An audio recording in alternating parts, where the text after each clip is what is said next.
Olá, pessoal. Pessoal de Portugal, pessoal de Madeira, the Ilha da Madeira. This is Carlos from Incognita here, just answering a few questions about our latest EP. And the first question was, what does Incognita mean to me? Wow, what does Incognita mean to me? Well, it goes back a long time, man. I was in my late 20s. And I met these guys. I mean, some of you will know the story, but of course, many of you will have no idea who we are. But that's cool. What does Incognita mean to me personally? Well, what did this EP mean, and what does Incognita mean to me now? Well, it was a part of my life that I treasure a lot. It was great. It was an incredible experience, being sort of an English-speaking person, doing something in Portugal, in music, in a genre that I really love.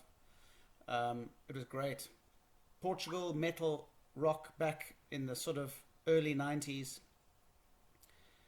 was more of a community. Bands would support each other. You know, Ramp would come and watch us play Johnny Guitar and Sacred Sin, and we would go and watch them play, and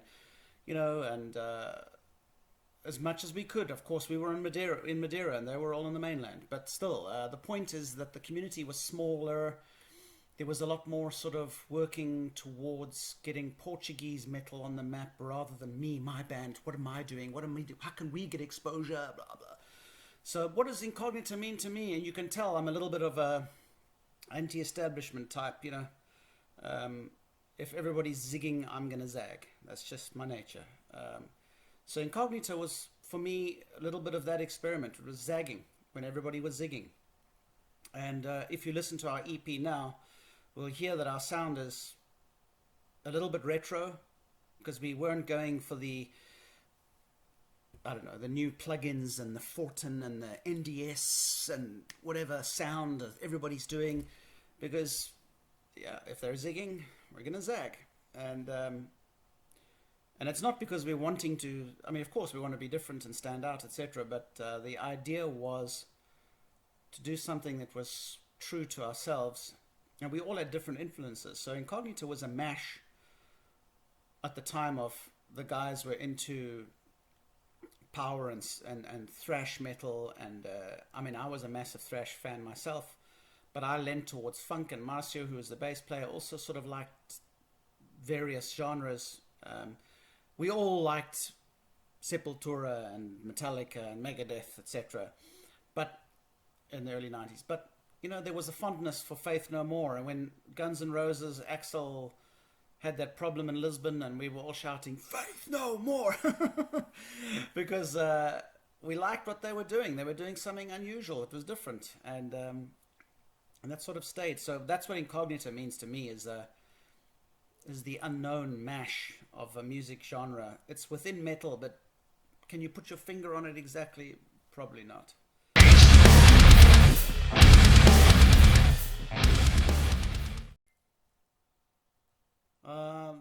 This EP called 3 originally started as an EP called Polarization, and that changed into an album called Polarization, and then it changed back into an EP with 3 songs, and we called it 3. It was called 3 because there's 3 songs, there's 3 band members, Yuka, Marcio, and myself.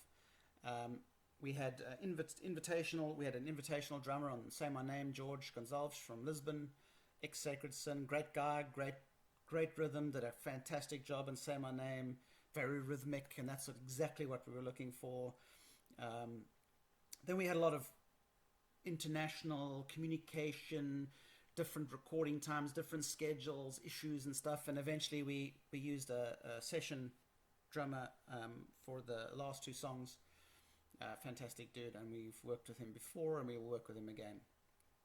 The EP was about the world as it is. You know, if you look back at our old stuff, we were always anti-establishment. Eco Killers was about people killing the climate and warning about climate change. Prophet Pirates, Hypocrite was about politicians making promises and taking money from out of your pocket. Wake up, people! They're taking you, they're taking you to town. So yeah. And probably why I've become a bit more active politically, not not that I want to be a politician, but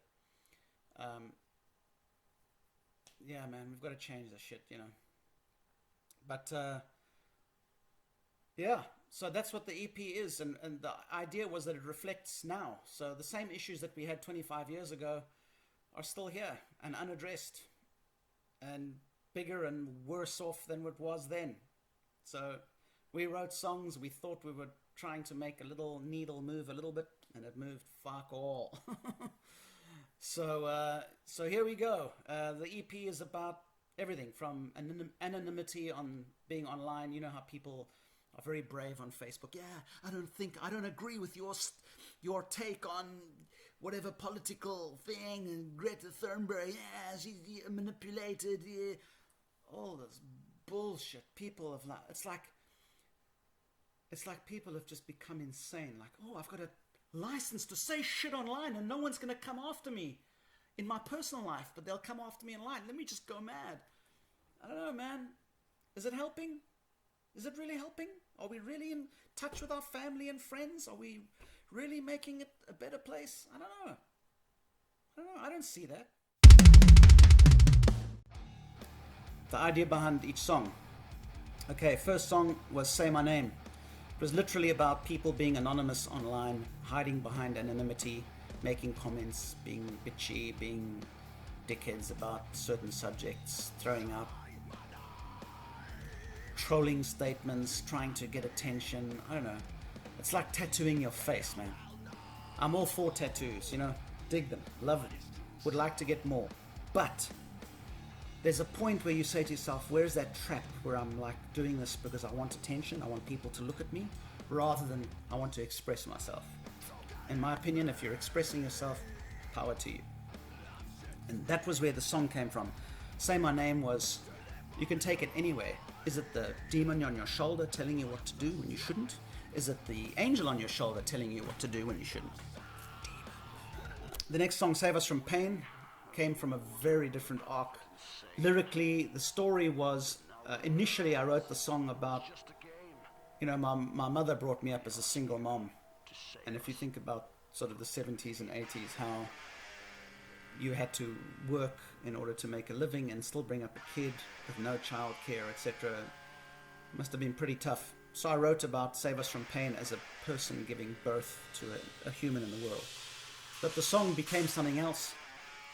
It became a cry from people without a voice.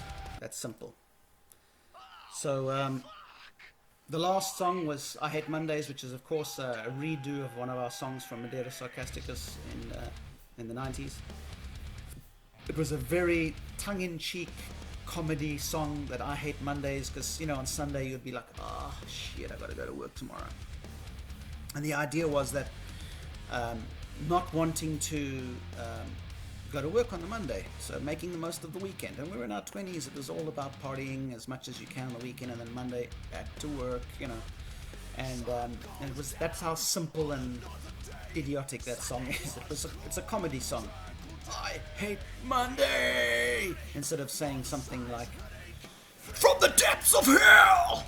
You know, we didn't take ourselves too seriously. We always made fun of the sort of very deep sort of death metal dudes. Not in a bad way making fun, but in a funny metal brother to brother kind of way.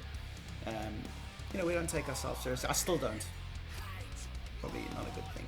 But that's who we are. That's who I am. That's what the lyrics were. So I Hate Monday was about that simple as it. Oh. Is it the closing of a cycle? Yeah, it is.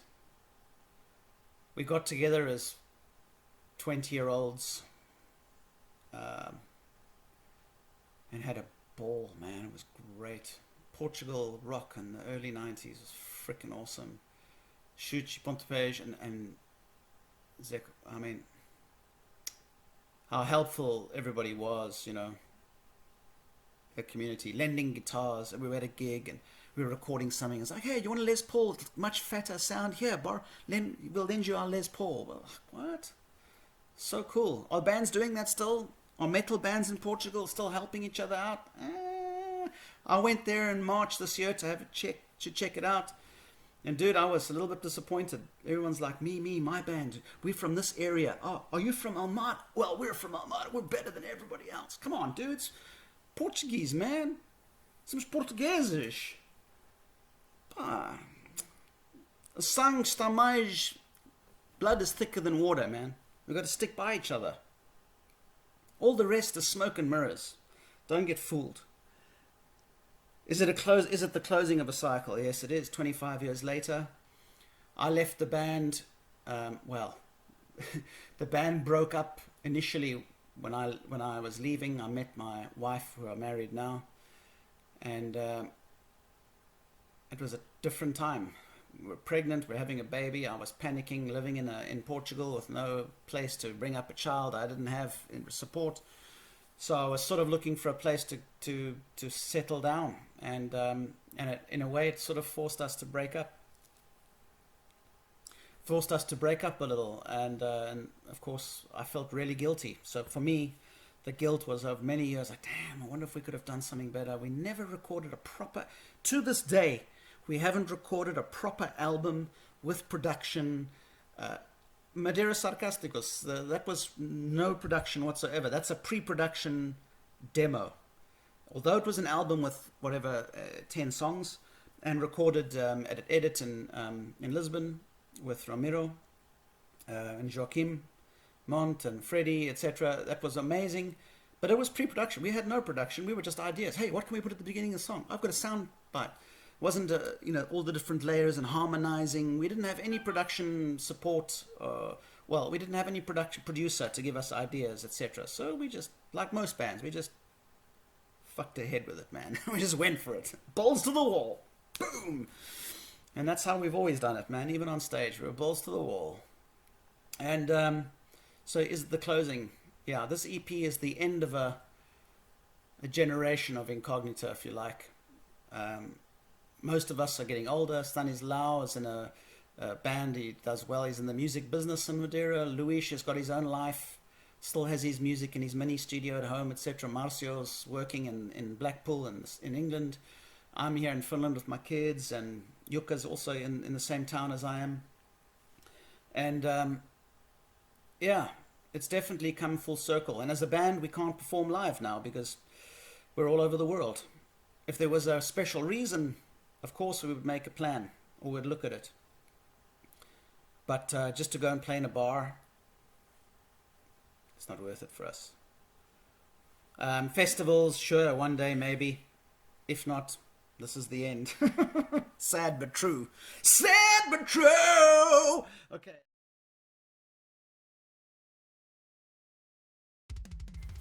So, lastly, just want to say thank you to everybody that's supported us through these years. Back then, who are now all in their late 40s or 50s or late 30s or whatever. They were in their teenage years at the time, and probably don't even listen to metal anymore. They're now listening to whatever's,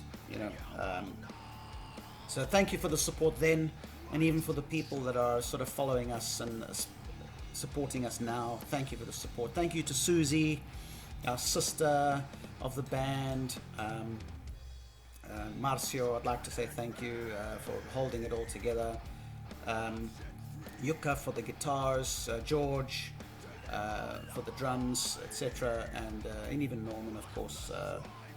To all the industry there, the journalists, the podcasters, the writers, the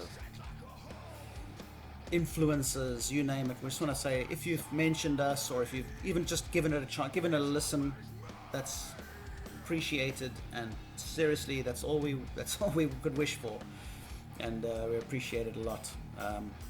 What are we going to do next? Well, Marcio's in England. I'm here. Jukka's here. We're deep in thought of what the next steps are. Jukka and I were thinking of starting up a project and continuing, but will we continue in the same vein, style, genre, etc.? I would like to, but if I can't find anybody, it's going to be studio albums and finding studio musicians to write songs with me, etc., which would be a pain. But that's it. I want to say thank you, and it's been freaking a great ride. I'll do it again. in a heartbeat. Stay true, stay honest, make honest music, be artistic, express yourself. Don't believe all the smoke and mirrors. Everything from the news, regardless of what side you're listening to. I mean, just think a little. Respect, and I hope that the community rocks. And I've enjoyed watching. I mean, when I went to Portugal in February, I went to watch Attic Demons, great band, unplugged, very well done, very professional, on point, great bars, rock bars in Lisbon, etc. So cool. Here we've got a great circuit. The Nordic metal scene is very vibrant. They're very different as a genre, as you know. It's all melodic death metal. You know, it's dark, it's classical scaled, vocal styles. So there's not a lot of hardcore, there's not a lot of funk related stuff, which is all what I'm sort of into. So it's quite difficult for me to find stuff to go out and really like it. But of course I like everything. I mean, more Subita and some of the guys up here are doing some phenomenal stuff. Mika Lamasari is a great guitar player. So check them all out. And I'm so glad that I had the chance to work with Marcio and Jukka to finish a small EP for Incognita. It would have been great to do a full album of sort of 8 or 9 of these great songs. We were starting to get a rhythm, but it just didn't work out in terms of whatever. So, here we are. Peace. Thank you very much once again, Miguel from World of Metal. Hey man, you've been a star, bro. We're gonna be buddies for a long time, bro. To the rest of you guys and girls, etc., thanks once again. All our old friends from the old days. Zoltan and Jelena, oh my goodness, everybody that supported us at that time. I'm thinking of Cirillo. So many people. In fact, I'm going to forget people's names now, you know, and then I'm going to... But holy crap, I mean, all great. We miss you all.